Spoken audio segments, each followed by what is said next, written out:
So here is something that surprises a lot of business owners when they first run into it. And it's that your emails and your text messages can absolutely become your contract. And here's how.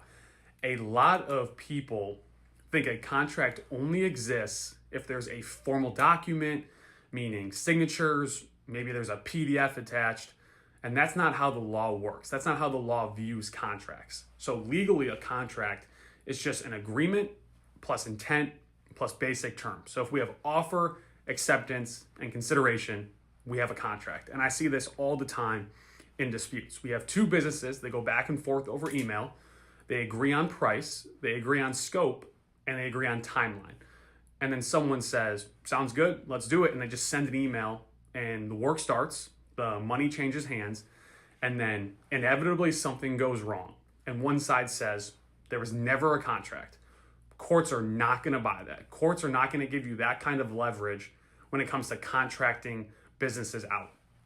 Judges look at the substance of the contract, not the format.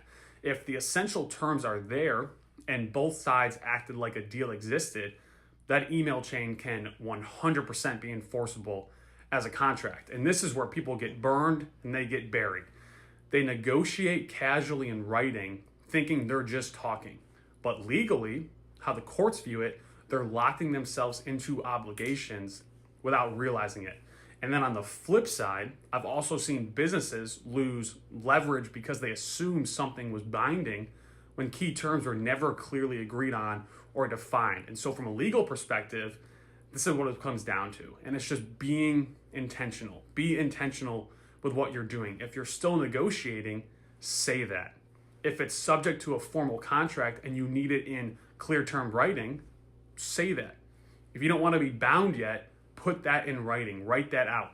Because once performance starts, the argument that we were just talking becomes very weak in the eyes of the court. That performance is a standard of what they're doing.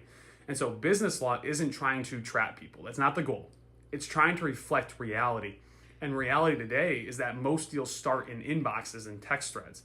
And so if you own a business, treat your written communications like they matter, because legally they often do.